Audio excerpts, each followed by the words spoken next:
Hey, look, good morning, Daily Bible Time on a Wednesday morning. Dominic Steele here, and yesterday we were looking at that very first phrase in Colossians 3 where the Apostle Paul says, since you have been raised with Christ.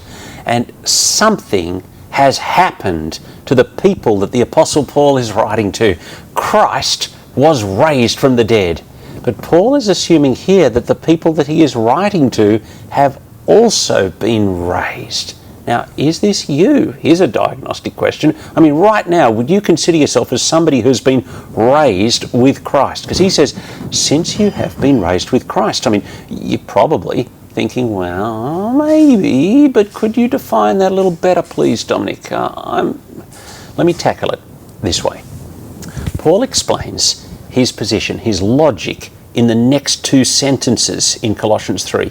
He says, verse 3, for you died, and your life is now hidden with Christ in God. When Christ, who is your life, appears, you'll also appear with him in glory. Now, let me explain that by giving you a diagram. Because the Apostle Paul is speaking of three stages of past, present, and future. Now, first, the past. Paul speaks of us as having died. And what he means is that there was a moment in history when Christ died. And Paul's line of thinking is that at the point of the death of Christ, I died. So he writes, verse 3, for you died. It was a decisive thing that happened, a transfer, a switch, a moment, a change. What is it to die? Well, it's to stop. It's to say it's over. It's finished. I look at my life, the things I've done to offend God, the attitude of offending God, the attitude of rejecting God. And yes, when Christ died, he took my punishment. There was a very real sense that when Jesus died, he died for me, or I died in his death. Story in the news about a 14-year-old boy saving the life of 54-year-old Mark O'Dwyer. Now, what had happened was Mr. O'Dwyer had fainted and fallen onto the train tracks. Now, a teenager, actually a punk rocking kid, a guy called Julian Shaw, saved Mr. O'Dwyer.